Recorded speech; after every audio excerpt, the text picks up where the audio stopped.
ابتدا ہے رب جلیل کے بابرکت نام سے جو دلوں کے بھید خوب جانتا ہے۔ دیکھتی آنکھوں سنتے کانوں صابری میاں کا سلام پہنچے۔ ناظرین محترم، ایک دفعہ بادشاہ اورنگزیب عالمگیر رحمۃ اللہ علیہ عدالت میں موجود تھا کہ اچانک بادشاہ کے سامنے ایک عورت کو پیش کیا گیا جس کو ایک مرد کے ساتھ زنا کرتے ہوئے پکڑا گیا تھا، اور اس سے پہلے گواہ بھی اپنی جھوٹی گواہی دے چکے تھے۔ تمام حاضرین اورنگزیب عالمگیر سے توقع کر رہے تھے کہ بادشاہ اس عورت کو شریعت کے مطابق ایک نامحرم کے ساتھ زنا کرنے کی سنائے گا۔ اورنگزیب عالمگیر رحمۃ اللہ علیہ نے اس عورت کو کہا کہ تم اپنی مکمل داستان تمام لوگوں کے سامنے سناؤ تاکہ لوگوں کو پتہ چل جائے کہ تم نے کس مجبوری میں گناہ کیا اور تمہیں کیا سزا دینی چاہیے۔ اس عورت نے کہا، بادشاہ سلامت، میں ایک چرواہے کی بیٹی ہوں۔ میرا باپ بکریاں چراتا اور ان بکریوں کو بیچ کر ہمارا زندگی کا گزر بسر ہو رہا تھا۔ چند دن پہلے میرا باپ ایک چھوٹی سی پہاڑی پر اپنی بکریاں چرا رہا تھا کہ میرے بابا کا پیر پھسلا تو وہ پہاڑی سے گر گیا اور اس کی ٹانگ میں شدید چوٹ آ گئی۔ حکیم صاحب سے اس کا علاج کروا رہے ہیں، لیکن ابھی تک میرا بابا بغیر سہارے کے چل نہیں سکتا۔ اس لیے مجبوری میں آ کر جب میں نے دیکھا کہ ہمارے ریوڑ بھوک سے مرنے لگے ہیں تو میں نے بابا سے کہا کہ اب جانوروں کو اور خود کو بھوک سے مرنے سے بہتر ہے کہ میں خود اپنی بکریوں کو لے کر جاؤں اور ان کو چرا کر آؤں۔ میں ریوڑ کو لے کر چل پڑی۔ مجھے بکریاں چرانے کا کوئی تجربہ نہیں تھا، کبھی ریوڑ ادھر چلا جاتا تو کبھی ادھر۔ بکریوں کا ریوڑ میرے قابو میں نہیں آ رہا تھا۔ میں چراتے چراتے بکریوں کو ایک نہر کے کنارے لے گئی۔ وہاں سبزہ ہی سبزہ تھا کیونکہ نہر خشک ہو چکی تھی اور نہر کے اندر بہت زیادہ سبزہ تھا، لیکن کم عقلی میں مجھے یہ نہ پتہ چلا کہ میرے ساتھ پینے کے لیے پانی موجود نہیں ہے۔ اگر مجھے پیاس لگے گی تو میں کیا کروں گی؟ بکریاں چرا رہی تھی، دھوپ کی تپش کی وجہ سے میری پیاس بڑھتی جا رہی تھی اور تھوڑا وقت گزرنے کے بعد اب پیاس میری برداشت سے باہر ہوتی جا رہی تھی۔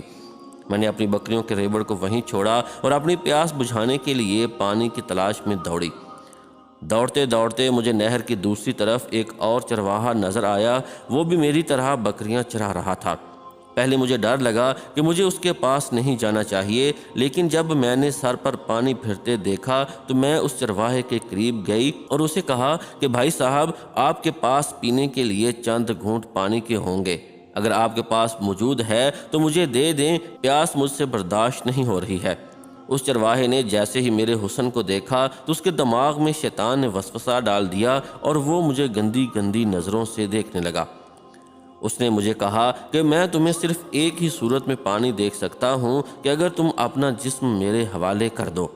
وہ میری مجبوری جان چکا تھا کہ میرے پاس اور کوئی چارہ نہیں، لیکن میں نے پھر بھی اس کی اس پیشکش کو قبول نہ کر کے واپس اپنے ریوڑ کی طرف پلٹنے لگی تو پیاس کی شدت نے مجھے اتنا جھنجھوڑا میں اسی وقت وہاں پر گر گئی اور دوبارہ میں مشکل سے اٹھی، لیکن وہ چرواہا یہ سب منظر دیکھ رہا تھا۔ اس نے طنزیہ مسکراہٹ کے ساتھ کہا کہ جان بچانے کے لیے انسان کچھ بھی کر سکتا ہے، حتیٰ کہ مردار بھی کھا سکتا ہے، تو یہ تو اتنی بڑی بات نہیں۔ میں نے اس کی دعوت کو قبول کر لیا اور میں نے اپنا جسم اس کے حوالے کر دیا۔ زندگی میں مجھے کسی نامحرم مرد نے نہیں چھوا تھا۔ اتنا خوبصورت اور حسین ہونے کے باوجود کبھی میں نے کسی مرد کی طرف نہیں دیکھا تھا، لیکن اپنی جان کی خاطر میں نے عام سے چرواہے کے حوالے اپنا جسم کر دیا۔ اس نے تھیلے سے ایک گیلن پانی کا نکالا اور مجھے دیا۔ میں نے پانی پیٹ بھر کر پیا۔ اب مجھے لگا کہ میں زندہ ہوں، اور پھر وہ چرواہا مجھے نہر کے نیچے لے گیا اور اپنی ہوس مٹانے لگا۔ یہ کام شروع ہوئی تھا کہ ادھر سے ایک ذمہ دار کے 3 ملازم وہاں نکلے۔ انہوں نے ہمیں دیکھ لیا اور مجھے پکڑ کر قاضی کی عدالت میں لے گئے۔ میں نے ان کو کہا کہ جتنی میں قصوروار ہوں اتنا ہی یہ چرواہا ہے۔ تو انہوں نے کہا کہ یہ چرواہا ہمارے ذمہ دار کا خاص بندہ ہے، ہم اسے کچھ نہیں کہہ سکتے۔ تم نے اسے اپنے جسم کا لالچ دیا ہوگا اور اس لالچ میں یہ تمہارے بہکاوے میں آ گیا، لہٰذا تم قاضی کے پاس چلو، وہ تمہیں شریعت کے مطابق سزا دیں گے۔ جب قاضی صاحب کو جا کر ان تینوں نوکروں نے ساری صورتحال بتائی تو قاضی صاحب نے بغیر تحقیق کے ان جھوٹے گواہوں کے بیانات کے مطابق مجھے سزا سنانے کا فیصلہ کیا۔ میں نے دل میں سوچا کہ اپنی جان بچانے کی خاطر میں نے اپنی عزت کو داؤ پر لگا دیا اور اب اپنی زندگی بھر کی عزت کو گنوانے کے بعد بھی کچھ فائدہ نہ ہوا۔ مجھے اپنے سے زیادہ مجھے اپنے معذور باپ کا دکھ دکھائی دے رہا تھا۔ میں سوچ رہی تھی کہ اگر مجھے سزا ہو گئی تو میرے باپ کا کیا ہوگا جو اٹھ کر ایک گھونٹ پانی کا بھی نہیں پی سکتے۔ اس کی دیکھ بھال کون کرے گا؟ جب میں نے یہ سب سوچا تو اس وقت میرے قدموں میں جان آ گئی اور میں وہاں سے قاضی کے سپاہیوں سے ہاتھ چھڑا کر وہاں سے بھاگ نکلتی۔ دوڑتے دوڑتے مجھے آپ کے سپاہیوں نے دیکھا تو انہوں نے مجھے پکڑ لیا اور پوچھا، اے خاتون، تم ننگے سر کیوں بھاگ رہی تھی؟ تو میں نے ان کو ساری صورتحال سے آگاہ کر دیا۔ آپ کے سپاہی آپ کی طرح بہادر، ایماندار اور باکردار انسان ہیں۔ انہوں نے کہا کہ اب ہم آپ کو اورنگزیب عالمگیر رحمۃ اللہ علیہ کی عدالت میں پیش کریں گے، وہیں آپ کا فیصلہ کریں گے۔ اور اس لیے مجھے اتنی بڑی محفل میں جو کہ اورنگزیب عالمگیر رحمۃ اللہ علیہ نے تمام وزیروں اور مشیروں کے لیے کی تھی، مجھے ایک ملزم بنا کر عدالت میں پیش کیا گیا۔ جب یہ بات اورنگزیب عالمگیر رحمۃ اللہ علیہ کو اس لڑکی نے بتائی تو اب اورنگزیب عالمگیر رحمۃ اللہ علیہ نے اس عدالت میں موجود مختلف قاضیوں سے کہا کہ آپ کے علم کے مطابق اس عورت کا کیا فیصلہ ہونا چاہیے تھا۔ تو تمام قاضیوں نے اپنی اپنی رائے دی۔ کسی نے کہا کہ گناہ تو بس گناہ ہوتا ہے اور گناہ کے بدلے میں صرف سزا ہوتی ہے۔